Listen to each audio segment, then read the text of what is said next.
ദക്ഷിണ കൊറിയയിൽ പട്ടാള നിയമം പ്രഖ്യാപിക്കാനുള്ള നീക്കം പരാജയപ്പെട്ടതിനെ തുടർന്ന് അറസ്റ്റിലായ മുൻ പ്രതിരോധ മന്ത്രി കിം യോങ് ഹ്യൂൻ ആത്മഹത്യയ്ക്ക് ശ്രമിച്ചു. തടങ്കൽ കേന്ദ്രത്തിൽ അടിവസ്ത്രം ഉപയോഗിച്ചാണ് കിം ഹോങ് യൂൻ ആത്മഹത്യയ്ക്ക് ശ്രമിച്ചതെന്ന് നീതിന്യായ മന്ത്രാലയത്തിലെ ഉദ്യോഗസ്ഥർ അറിയിച്ചു. രാജ്യത്ത് പട്ടാള നിയമം ഏർപ്പെടുത്തുന്നതിൽ മുഖ്യ പങ്ക് വഹിച്ചതായി ആരോപിച്ചാണ് കിം യോങ് ഹ്യൂനിനെ അറസ്റ്റ് ചെയ്തത്.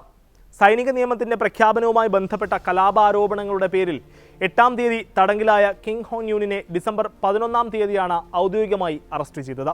പ്രതിപക്ഷത്തിന് ഉത്തര കൊറിയയുമായി ബന്ധമുണ്ടെന്ന് ആരോപിച്ച് ഡിസംബർ 3-നായിരുന്നു ദക്ഷിണ കൊറിയൻ പ്രസിഡന്റ് യൂങ് സോങ് യോൽ രാജ്യത്ത് അടിയന്തര പട്ടാള ഭരണം ഏർപ്പെടുത്തിയത്. കലാപസമയത്ത് ഗുരുതരമായ പ്രവർത്തികളിൽ ഏർപ്പെട്ടു, അധികാര ദുർവിനിയോഗം നടത്തി തുടങ്ങിയ വകുപ്പുകളാണ് കിം യോങ് ഹ്യൂനെതിരെ ചുമത്തിയിട്ടുള്ളത്. സംഭവത്തിന് പിന്നാലെ പട്ടാള നിയമം ഏർപ്പെടുത്തിയതുമായി ബന്ധപ്പെട്ട് കിം യോങ് ഹ്യൂൻ ദക്ഷിണ കൊറിയൻ ജനതയോട് ക്ഷമാപണം നടത്തുകയും ചെയ്തിരുന്നു. പട്ടാള നിയമം പ്രഖ്യാപിക്കാനുള്ള നീക്കത്തിന് പിന്നാലെ ദക്ഷിണ കൊറിയൻ പ്രസിഡന്റിന്റെ ഓഫീസ് പോലീസ് റെയ്ഡ് ചെയ്തു.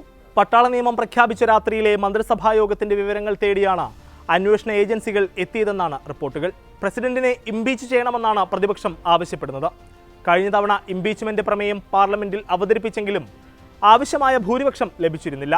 ഇംപീച്ച്മെന്റും സ്ഥാനമൊഴിയണമെന്ന ആവശ്യങ്ങളും അവഗണിച്ച് യൂങ് സോങ് യോൽ ഇപ്പോഴും പ്രസിഡന്റ് പദവിയിൽ തുടരുകയാണ്.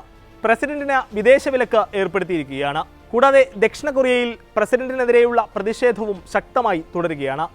ഇതിനിടെ കലാപം, രാജ്യദ്രോഹം തുടങ്ങിയ വകുപ്പുകൾ ചുമത്തി സർക്കാരിന്റെ വിവിധ ഏജൻസികൾ പ്രസിഡന്റിനെതിരെ അന്വേഷണം ആരംഭിച്ചു. റെയ്ഡ് നടക്കുമ്പോൾ പ്രസിഡന്റ് യൂൻ ഓഫീസിലുണ്ടായിരുന്നില്ല. അന്വേഷണത്തിന്റെ ഭാഗമായി സിയോൾ മെട്രോപൊളിറ്റൻ പോലീസിന്റെയും നാഷണൽ അസംബ്ലി പോലീസ് ഗാർഡിന്റെയും ഓഫീസുകളിലും റെയ്ഡ് നടത്തിയതായി കൊറിയൻ ടൈംസ് റിപ്പോർട്ട് ചെയ്തു. രാജ്യത്തെ ഭരണഘടനാ പ്രതിസന്ധിയിലേക്ക് തള്ളിവിട്ട പട്ടാള നിയമം ഏർപ്പെടുത്തലുമായി ബന്ധപ്പെട്ട് ദക്ഷിണ കൊറിയൻ പോലീസ് മേധാവി ചോ ചി ഹോയെയും പോലീസ് അറസ്റ്റ് ചെയ്തിട്ടുണ്ട്. ദക്ഷിണ കൊറിയയിൽ 40 വർഷത്തിനിടെ ഉണ്ടായ പട്ടാള ഭരണ പ്രഖ്യാപനമായിരുന്നു ഡിസംബർ 3-ന് ഇന്ത്യൻ സമയം അർദ്ധരാത്രിയോടെ ഉണ്ടായത്. രാജ്യത്തിന്റെ ജനാധിപത്യവും സ്ഥിരതയുമൊക്കെ ഉത്തര കൊറിയയുമായി ചേർന്ന് സമാന്തര സർക്കാർ ഉണ്ടാക്കി പ്രതിപക്ഷം നശിപ്പിക്കുന്നു എന്നായിരുന്നു ഭരണപക്ഷത്തിന്റെ ആരോപണം. ഉത്തര കൊറിയയുമായി ചേർന്ന് സമാന്തര സർക്കാർ ഉണ്ടാക്കി പ്രതിപക്ഷം ഭരണം അട്ടിമറിക്കാൻ ശ്രമിക്കുകയാണ് എന്നും ഇതിനായി രാജ്യവിരുദ്ധ പ്രവർത്തനങ്ങൾ സംഘടിപ്പിക്കുന്നുവെന്നും യൂൻ ആരോപിച്ചിരുന്നു.